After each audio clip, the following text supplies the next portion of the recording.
Good morning, world. How we doing today? Had a good weekend, and I'm sitting across from my co-partner. Who is this I am sitting across from? And this is KG, and you're listening to another installment of KG and the Fifth Ward Wildcat podcast. Thank you very much for listening. Hope you're all doing well out there in the universe. Hit us with those scores, Wildcat. Local scores in there for the week of October the 4th, starting off with HBU Huskies. Women's volleyball, they beat Chicago State 3-1. Women's soccer went to a 0-0 tie with Delaware State. Men's soccer lost 1-0 to Adelphi. U of H will start with women's volleyball. They lost their first two Conference USA matches.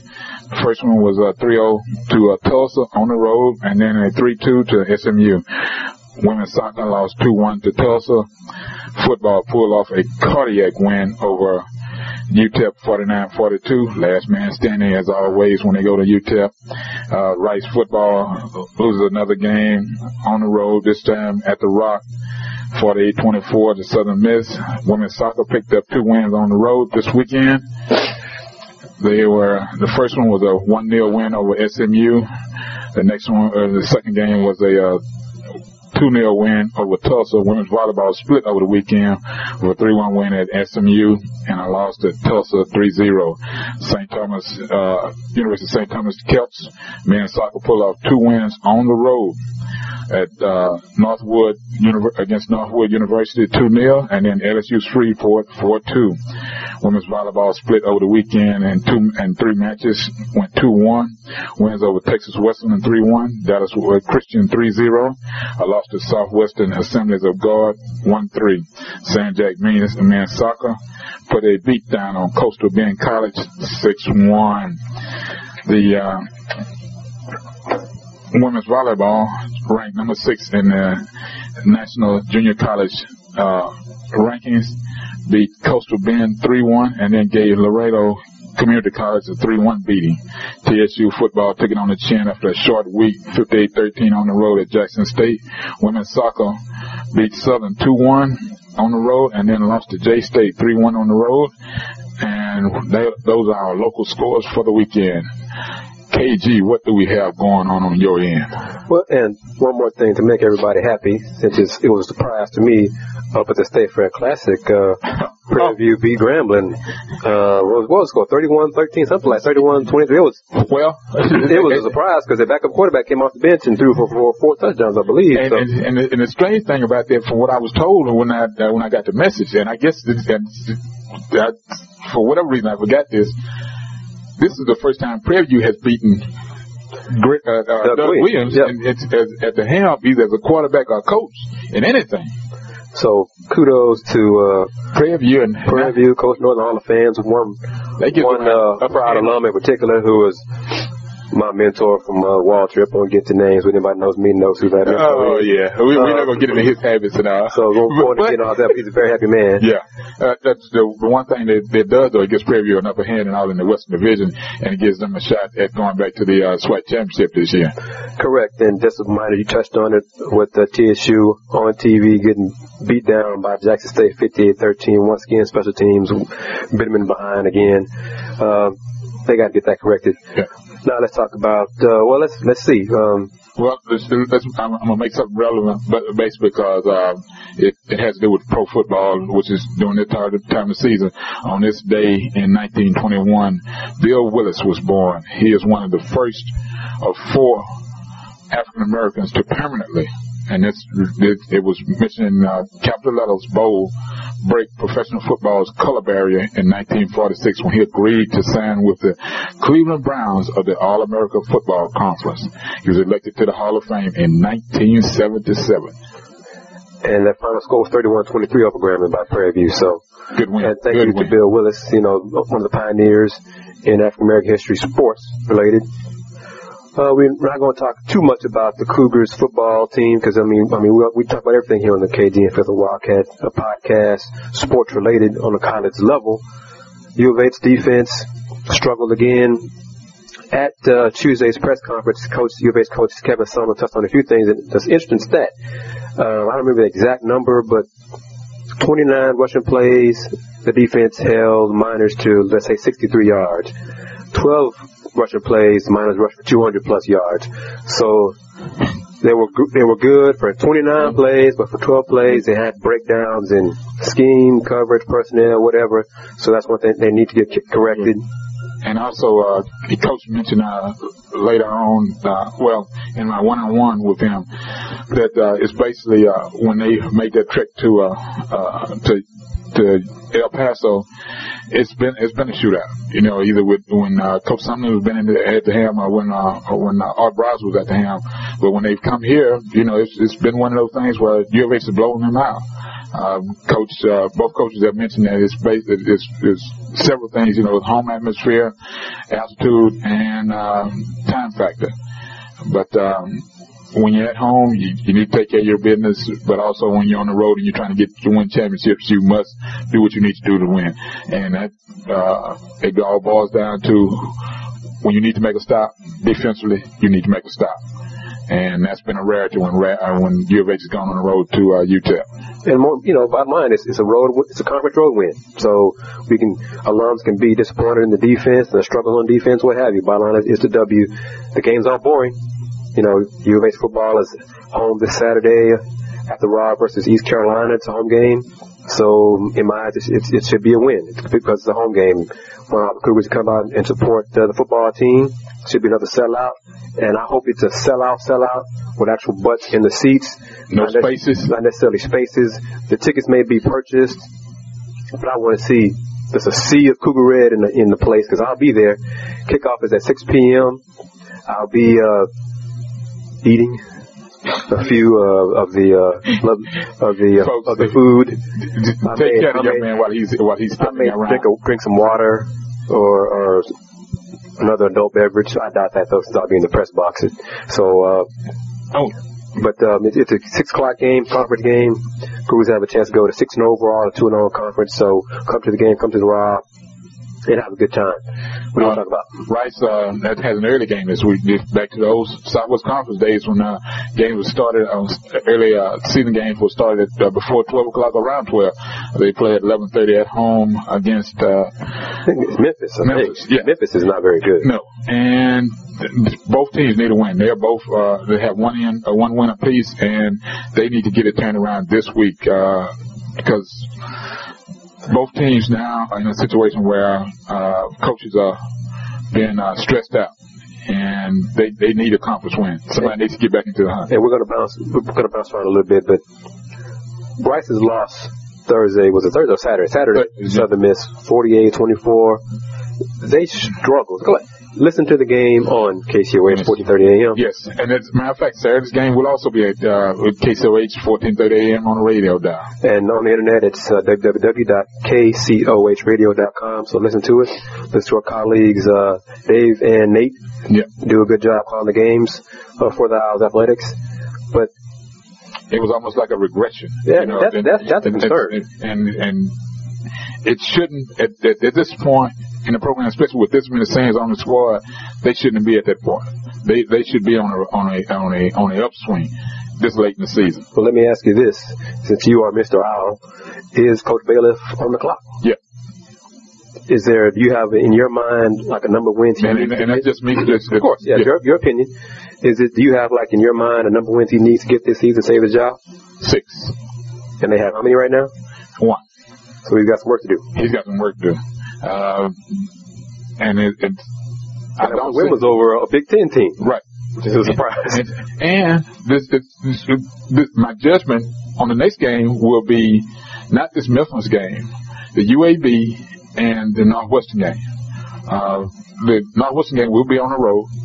It'll be in November, late season game, and it'll be in that Big Ten cold. They need to get that done. Because if you can beat up on Purdue, who has found themselves now not so much righting the ship, but they're headed in an upswing, right, and you're regressing, and it's getting late. I mean, first quarter of the season is pretty much over. Wildcat, how many times are we going to have to talk about conference realignment on these podcasts?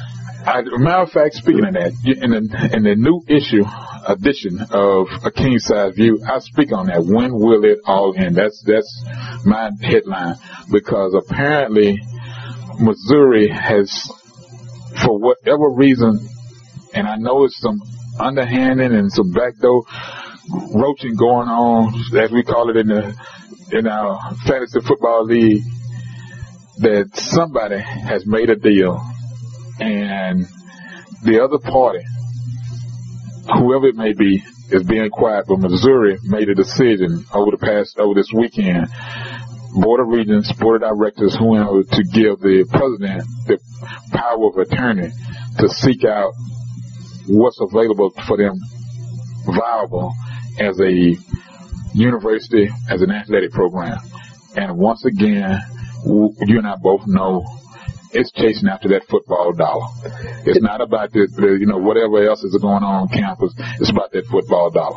And it's interesting because as of our podcast Wednesday morning, I'm reading an article. The university, and this is a new term to me, University of Missouri Board of Curators announced Tuesday that it has delegated power to MU Chancellor Brady Deaton to explore options for future conference affiliation. That sounds real nice, but bottom line, what is curators? It just says, Chancellor Deaton, you have permission to look elsewhere and send an invitation to the SEC because we want to join the SEC football and all other sports. That's what But the quotes are interesting because, as we discussed in the last podcast, touched on a few things. The Big 12, the remaining members, had agreed to just this past weekend revenue sharing for the Tier 1 and Tier 2 TV rights, equal revenue sharing for the Tier 1 TV, Tier 2 rights, and for a 6-year deal that they wanted all the members to agree on.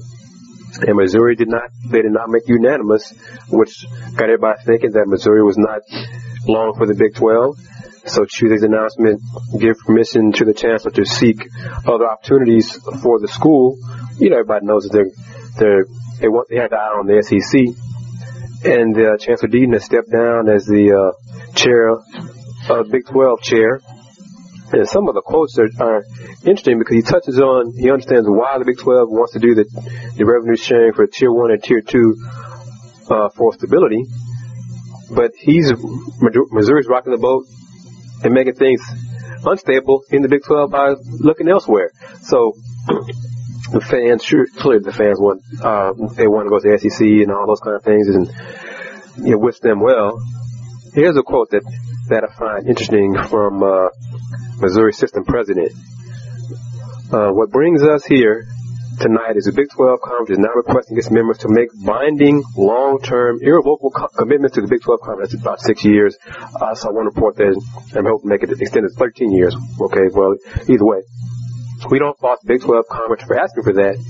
It is something it should be doing to promote stability. But because we are currently faced with making a long-term commitment to the Big 12, now is the time to explore our options to fully understand where we are without locking into a long-term commitment with the Big 12.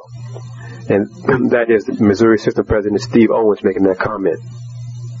So because schools in Big 12 are agreeing to a revenue sharing of the TV rights for Tier 1 and Tier 2, what that entails is if a member school opts to leave and join another conference, the Big 12 Conference keeps that school's TV rights, even if that school is in a new conference. Missouri didn't want any part of that. So obviously the current schools like Texas, Oklahoma, Baylor, etc. agreed to that because they believe it's a definite way to ensure stability and keep the Big 12 alive. But apparently not. Apparently Missouri didn't want any part of that, which opens the door for other schools where you can toss out. Obviously, I'm a University of Houston graduate, so hopefully U of H will be considered as a possible addition to the Big 12. SMU is under consideration. You also talk about Big 12 expanding and pillaging the Big East and getting Louisville and West Virginia. I don't want that. I like to see the areas, the Texas schools, the state schools be part of the Big 12. So hopefully we'll see where it goes. And clearly I have no problem saying, I'm not ashamed to admit, I'm biased toward my school. I love to see U of H in the Big 12. I know some alums don't want to be tied with University of Texas and anything athletics, but the bottom line is they are the king of the block, king of the hill. A lot of it's like Texas is the sun. Everything revolves around Texas. So if U of H is able to be a part of the conference, it will benefit the school and athletic much more than my animosity toward Texas. So if it's good for the school, I'm all for it. If it means being, if you want to call it a redheaded stepchild of Texas, but it means AQ and BCS consideration, I'm all for it anyhow. And I believe in this. If you don't want to be dealing with them, on an administrative level, get it done because it's all boiling around sports. The money grab is that's what it is. So when you finally get accepted, like when U of H finally moved into the Southwest Conference, you roll in and you start kicking butt. Right. That'll establish yourself right there, and then you ain't got nothing to say, and they ain't got nothing to say to you. Now, mind you, it's all about a recruiting battle. If you start winning, you start kicking butt, it don't matter.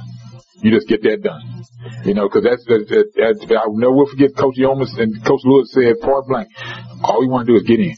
Right. We get in, and then it's going to be on us. And we're going to get this done. And it'll be on U of H administration, athletic department, the alums, because if that were to happen and they were invited and accepted invitation to the Big 12, then that would definitely speed up the process, in my opinion, to put shovel in the ground on Robertson Stadium, shovel in the ground for Hoffman Pavilion, get all those things done. Money should be pouring in. A lot of fans would have no excuses. Shouldn't have any other excuses except for the obvious ones if you don't have the finances. Put that aside. If you have the finances, if U of H is in the Big 12, then it's time for everybody to step up and support athletics. Hopefully that will happen. Hopefully that will become an issue for U of H, and we'll join the Big 12. We'll see how things go.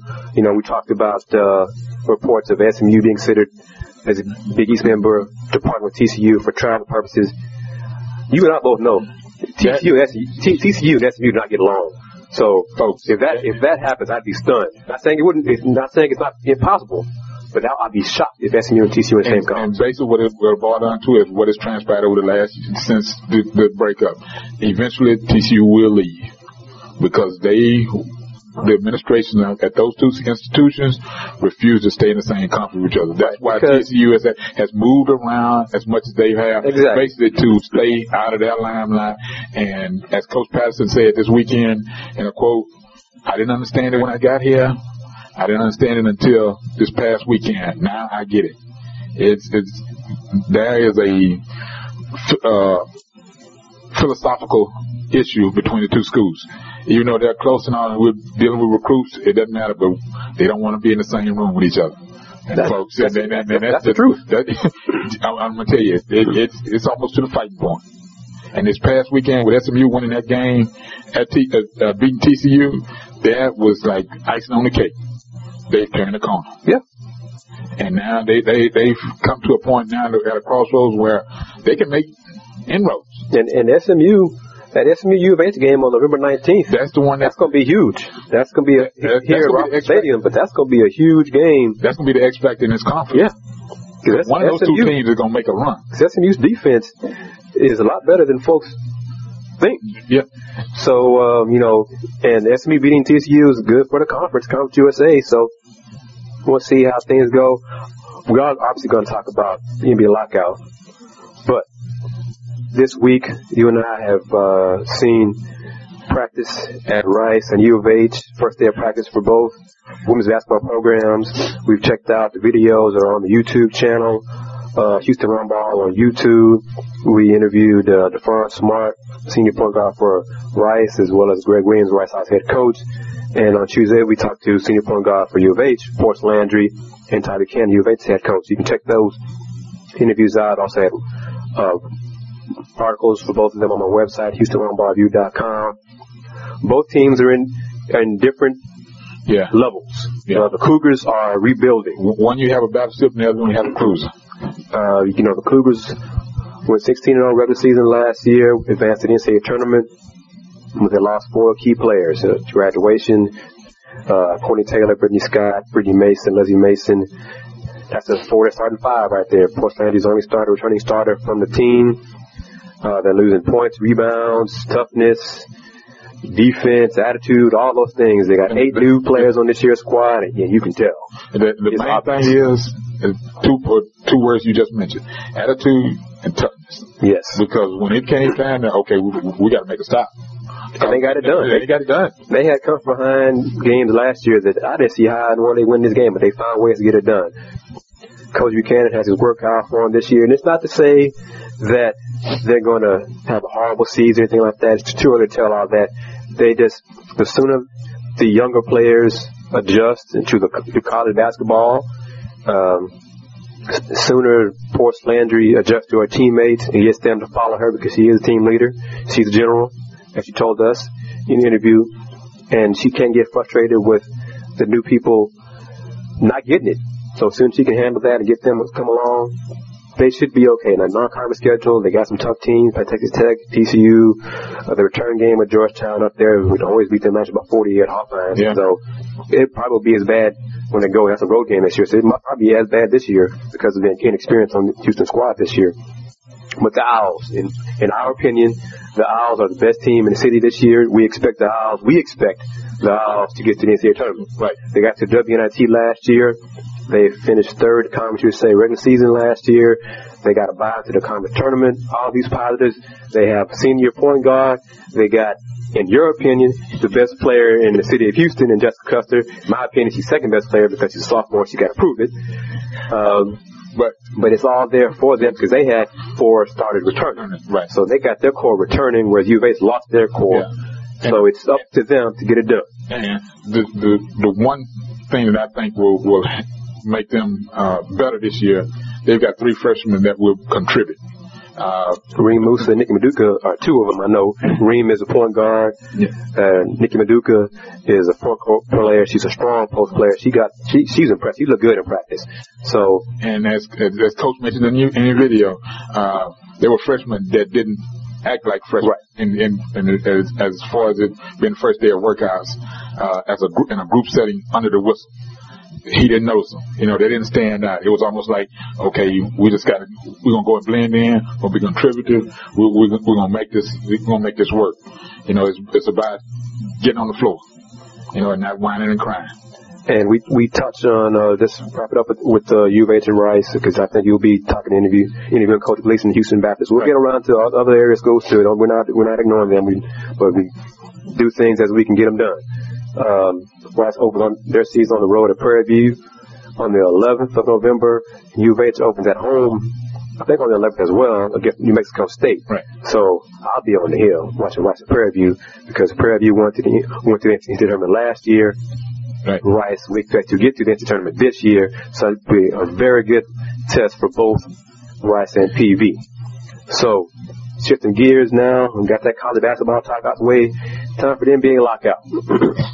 Are we going to have I noticed that David Stern has canceled the rest of the preseason. Preseason is canceled. Now, my next question is, why was the deadline set for this Monday rather than as the meetings were conducted over the weekend, especially after what transpired last week in the meeting, especially the shouting match because it's all public now, between Dwayne Wade and the commissioner?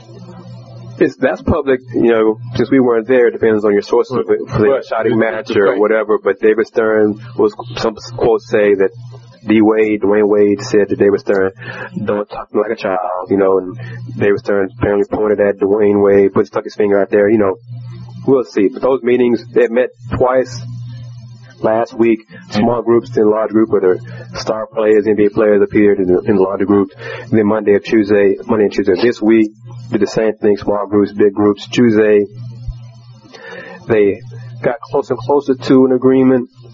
Commissioner Stern, Adam Silver, the CEO of the NBA, and then Derek Fisher, president of the Players Association, and Billy Hunt, executive vice president.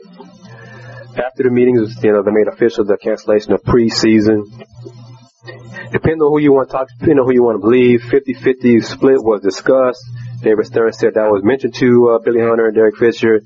Other side said that was not mentioned at all. They were shocked that Commissioner Stern made that public with the 50-50 discussion. David Stern says that... Well, that means he has an agenda then. There you go. That's what this all comes down to. That's what I'm about to say. He's going to be the one that's going to make the decision whether the owners like it or not. That's what it's going to come down to, because Commissioner Stern said they will not make any announcements regarding regular season games until Monday, and that's October. Was that 10th? Yeah. So that's the deadline. So you'll be on the road based on my colleagues, NBA colleagues, guys who do a great job through this whole process, who I followed on Twitter, Ken Berg, Brian Mahoney, Chris Sheridan, all these guys believe that that's the deadline. This weekend, a deal will get done. That's because they're roughly about $80 million apart now. We're talking about basketball-related income. The players just got 57% in the old deal that expired. The initial agreement the owner was seeking, the new deal was 46%. That's come down to about 53 players, 50 owners. So we're looking at a possible 2% negotiation now. 2%, 1% equates to about $40 billion. Now, my question is, why would the agents, these so-called people that the players have working for them instead of the person that the employee wants to ask the employer, right? You need to get some things done because money's in all of our money pockets that are starting to become like on the agent side. And let me be clear to everybody listening to us. We're talking 40 differences right now for $80 million, not $80 billion, obviously, because the league doesn't make that much money. So about $80 million difference. They can get that done. They can come to an agreement and get that done. The Wildcats touching on, there's a contingency of about 7 super agents who want the players to decertify the union and take this to court. That's what they want. They don't believe, some groups of agents don't believe the players should ask for anything below what they already have, 57% BRI, the basketball-related income. That ain't gonna happen. So you got agents who, if they're seeking decertification, they just want this to go to court. They want some utopia to happen. They're thinking that the owners are somehow going to cave and give the players money. That ain't gonna happen. Going to court is gonna take years. Yeah. As long as that happens, basketball won't get played. Right. If it goes to court, basketball games will not be played. Season will be canceled, maybe more than one. Because if you still are holding on to a belief that of getting 57%, of keeping things status quo, that's not going to happen. We already know that. They sent letters. The agents sent a letter to the players saying, "Be strong, stand pat, blah blah blah." Derek Fisher sent a letter to his players saying he read the letter that the agent sent. There's misinformation in the letter that the agent sent. So, if the agent's letter contained incorrect information, then they're already on shaky ground with the players if they want them to decertify. And like you pointed out, the agents work for the players. The players don't work for the agents. Yes, the agents are important in terms of certain things, certain contract issues, things like that, help your promotion, help your brand, all those things. That's important. But the players are the ones on the court. Players are the ones to invest in the time and the talent. Players are the ones that fans pay the money to see them. Fans don't pay to see the agents and litigate. And so most of these agents, keep that in mind. Most of these agents out here now, they are not the what I call the old crew agents, where it wasn't necessary to be seen, just to know that your player is out there doing the best was for the league, for himself, and for his family. These agents that are out here now, these guys want to be relevant. They want to be out in front, just like the owners are. Well, you need to sit on the sideline and just watch. Just do what you do every day. Read contracts. Make sure I'm making money off court. Because while I'm playing, I'm getting it done on the court. I don't need you into my, basketball business. I need you making, getting signage and all sponsorship. Right. And to wrap it up regarding lockout stuff, I do believe if a deal doesn't get done this weekend, well, actually, if they meet Thursday, and then because we have Friday, Saturday is Yom Kippur, again, final day in the Jewish calendar, so there won't be any negotiations on Friday and Saturday. So possible meeting Thursday, the possible meeting Sunday, and then those 2 days, hopefully they'll get something done where the season will start on time. Because preseason being canceled, it's not that big a deal. It'll impact the cities that were hosting games and lose out on their revenue. So it'll impact them. But hopefully they're close enough. Now we're talking 2 percentage points, $80 million a year. Hopefully they get that done, and everything will not blow up, and we won't be looking at missing games and games not until December, January, the whole season going down the toilet. Hopefully that won't be the case. You and I are making plans. We'll be at the Conference USA Basketball Media Day next week. We should have videos, interviews posted on our website. What's your website? People look forward to these great information that we will be presenting them. www.kingsizeview.com. Hit that hot button. College Sports Report will pop up. College Sports Report's blog is www.aksvthecsr.blogspot.com. And I'm also on, my big head is in the latest issue. It is. It's blowing. It's a huge blow up on my head. You know, the latest issue of King Size Views on page 14. I'm not ashamed to say where it is. You go look at it, see for yourself how huge the picture is. But, these shoes are available on kingsizeview.com. The layout is outstanding. Great job on the website. You can go through, read the issues, and you can page through them. Both our hotkeys also on the homepage of King Size View. My website is www.houstonroundballreview.com. We're both on Twitter. My Twitter handle is THEHR Review, and yours is Wildcat. AKSV the CSR. And I'm also, Houston Roundball Review is also on Facebook. We're both on Facebook, and I have a fan page for the Roundball Review. You can check that out as well. I guess I'm going to start mentioning now, I'm a member of the Greater Houston Basketball Committee. We've started working on the Guy V. Lewis Award.org website. Is live. Coaches will be able to submit their nominations for their best players, high school. While talking high school, the Guy V. Lewis Award will go to the best boys basketball player in the Houston area. The award will be given out in March, on Tuesday of Final Four week. So I'm very proud to be a part of that. I'm very proud to be a part of anything associated with Coach Guy V. Lewis. You'll see get more information about that. The people are part of the committee. You all know locally. Fans will be able to vote for the players. Media will be able to vote as well. So listen to that. Guy V. Lewis Award is also on Facebook. There's a page on Facebook for that. So we're going to try to blow that up on Facebook and Twitter. We have colleagues on radio and print as well. So you'll be hearing hopefully more and more about the Guy V. Lewis Award as the basketball season gets underway. Thank you very much for listening. I think we touched on a lot of different things today. Hope we didn't miss anything. And if we did, we'll touch on it again in another podcast. Thank you for listening. Tell your friends about KG and the Flipper Wildcat. Tell your friends that, hey, we want to get part of this. We want to sponsor the podcast. We're looking forward to that. We're interested in talking to you about doing those things. We're everywhere on the internet, Facebook, Twitter, YouTube, blogs. Wildcat has blogs. I have blogs. Links are on our website. Thank you very much. Hopefully the NBA will be something to talk about NBA-wise on the court. The next podcast. We'll definitely be talking about college basketball. No doubt, because college basketball media day, like we said, is next week for Conference USA. Then the following week will be Big 12, and yes, we'll be at that as well. And that's be interesting because Missouri may be gone, A&M is going to the SEC, so that should be very interesting to talk about. I will ask my proverbial question because now it will definitely become relevant. How do the basketball coaches feel about all what's going on around them? Because that is a setting where you can ask that question, and whether you get a legitimate answer. Hopefully we'll get some good answers on the record, and then maybe we'll get some comments off the record. So as always, thanks very much for listening. We appreciate it. We're getting positive response and feedback regarding the podcast. So in conclusion, as I say, to wrap it up, how would I say first, my man? Be cool. Be true and do more. Or do I say, be true, be cool, and do more? And listen to this podcast later on when I post it, because if things go well, you might hear something that you hadn't heard before.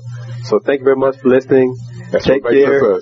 And that's what makes us, because as we get better with these things, we're experimenting, we're doing different things, and hopefully you'll enjoy it, because I'm proud of what the Wildcat and I are doing, and I think and the Wildcat is proud of what we're doing also. And it is different. We're doing things because we like doing it. I mean, especially women's basketball wise, because not many folks do that. Yeah.